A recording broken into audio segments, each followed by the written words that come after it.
Je m'appelle Célia Malidin et je suis thérapeute et hypnothérapeute sur Saint-Avé.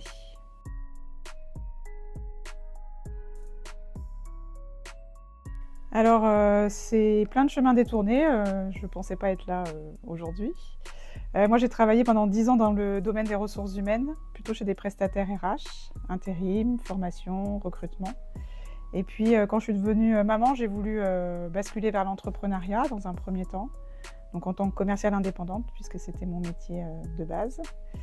Et puis ensuite, voilà, la vie a fait que, je me suis tournée vers la thérapie pour moi et puis, j'ai voulu accompagner, dans un premier temps sur, la parentalité et ensuite, l'hypnose est venue à moi et du coup, voilà, aujourd'hui je suis là en tant que thérapeute et hypnothérapeute.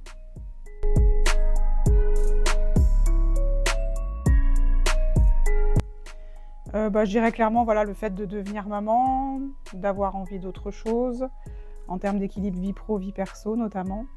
Et puis ensuite, ça a été, ma séparation avec le papa de mon fils, où c'est là où j'ai commencé à consulter pour moi et du coup à connaître le monde, du développement, personnel et de la thérapie.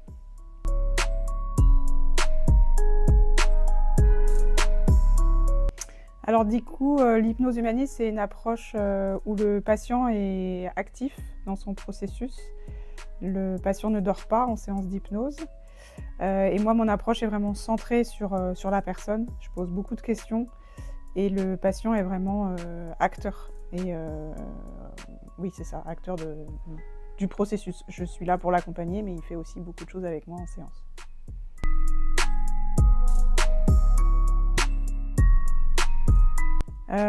Ça permet en fait de lâcher le mental. Moi, je le vois très bien. Je fais toujours la première séance généralement sans hypnose. Ça peut arriver que j'en fasse, mais ça reste assez rare quand même. Et ensuite, les séances suivantes, il y a toujours un temps d'échange au départ et ensuite, on part en hypnose. Et voilà, la façon dont la personne parle n'est pas du tout la même. On va vraiment creuser au plus profond voilà, ce qu'il y a et ce qui amène la personne à consulter.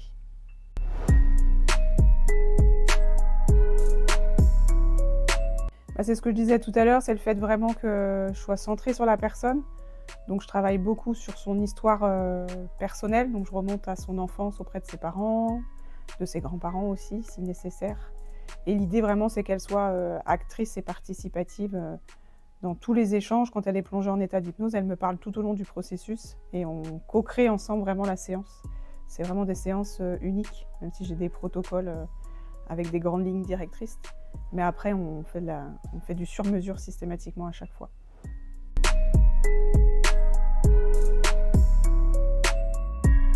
Alors sur le sujet de la parentalité, qui n'est pas le seul sujet sur lequel je consulte, c'est principalement, voilà, je n'ai pas la relation que j'aimerais avoir avec mes enfants, je crie trop, je perds patience, ou je suis épuisée en tant que parent, j'arrive pas à faire ce que j'aimerais faire.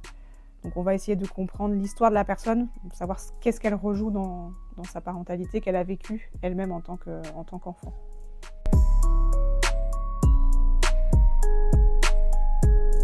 Je disais tout à l'heure, la première séance, c'est ce qu'on appelle une séance d'anamnèse. Donc c'est une séance où je pose beaucoup de questions, où je fais l'arbre généalogique de la personne. J'essaie de comprendre pourquoi elle consulte, pourquoi elle aimerait que ça change.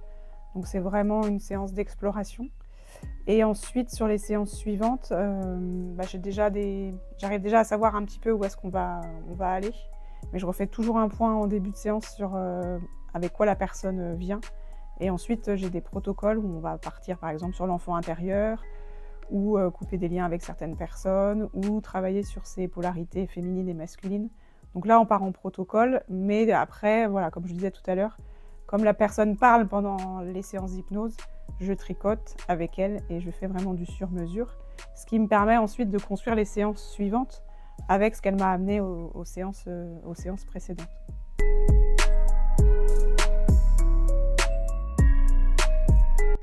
Alors sur le coaching parental, il y a mon nouveau site internet qui va sortir, donc vous verrez, c'était effectivement ma pratique à 80% jusqu'à présent. Là aujourd'hui, je pars un petit peu sur autre chose. Enfin, en tout cas, j'élargis les sujets sur lesquels je peux intervenir. Mais pour autant, je travaille plus ou moins de la même manière, c'est-à-dire que je laisse encore une fois le patient maître, c'est-à-dire que je n'impose pas le rythme des séances. Ça peut être toutes les semaines si le client en a vraiment besoin, mais ça peut être toutes les 2-3 semaines, ou voire même plus, une fois par mois, en fonction du budget, de la disponibilité de la personne. On construit vraiment du sur-mesure sur la personne, d'où elle part et où elle veut aller.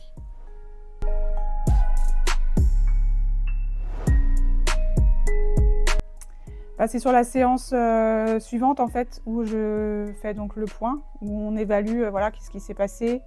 Je demande vraiment à mes patients d'être aussi acteurs entre les séances, c'est-à-dire d'observer ce qui se passe dans leur quotidien, dans leur façon de faire, et aussi de regarder ce qui se passe dans leurs rêves, parce que les rêves, c'est la manifestation de l'inconscient.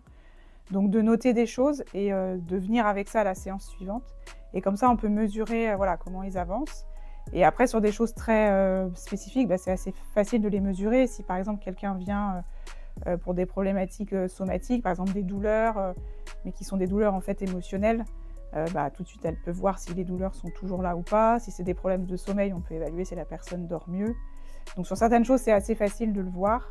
Et pour d'autres, ça va prendre du temps, parce que l'inconscient, voilà, ça bouge, mais alors, entre guillemets, assez vite quand même, mais dans notre société où on aimerait que ça bouge encore plus vite, il y a quand même besoin que le système se reprogramme, et donc les effets peuvent encore avoir lieu beaucoup plus tard, donc pas forcément tout de suite entre les séances.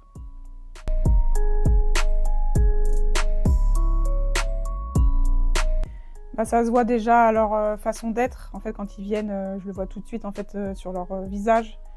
Ils ont un visage plus lumineux, ils ne parlent pas de la même manière. Des fois, je vois des changements vestimentaires où les gens prennent plus soin d'eux, ils sont plus souriants. Puis après, au fil des séances, il y a aussi l'alliance thérapeutique qui se crée, c'est-à-dire qu'on a créé un lien entre nous.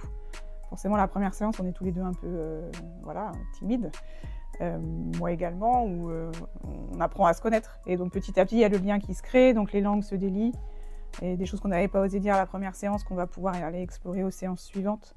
Donc voilà, il y a vraiment une alliance thérapeutique qui se met en place. On n'est pas des copains-copines, évidemment. On reste professionnels, mais il y a quand même la confiance qui s'est instaurée.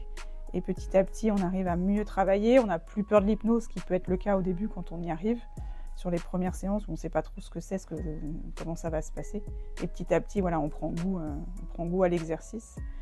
Moi, je fais souvent le parallèle avec la salle de sport, où la première fois, on ne sait pas trop pourquoi on y va, on souffre un peu sur les premiers abdos. Et puis ensuite, à force de pratiquer, on en voit les effets de plus en plus rapidement et de mieux en mieux.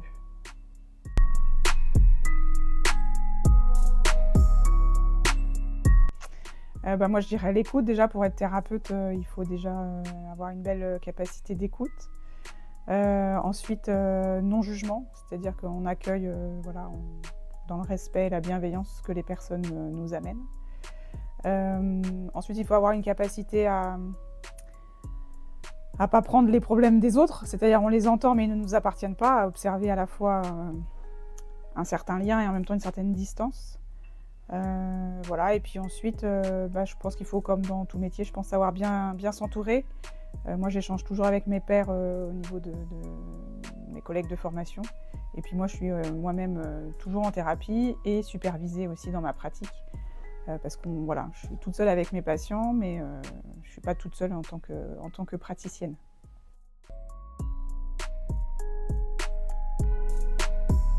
Alors moi, je dirais que la thérapie, c'est la vie et la vie, c'est la thérapie. C'est ce que j'ai entendu sur une formation. C'est-à-dire que c'est important pour moi de venir en thérapie parce qu'on a tous besoin d'éclairer un peu ce qui s'est passé sur notre histoire. Et en même temps, c'est en expérimentant aussi dans la vie qu'on évolue et qu'on se soigne et qu'on se guérit. Donc les deux sont importants. Expérimenter chez un praticien et en même temps expérimenter dans la vraie vie.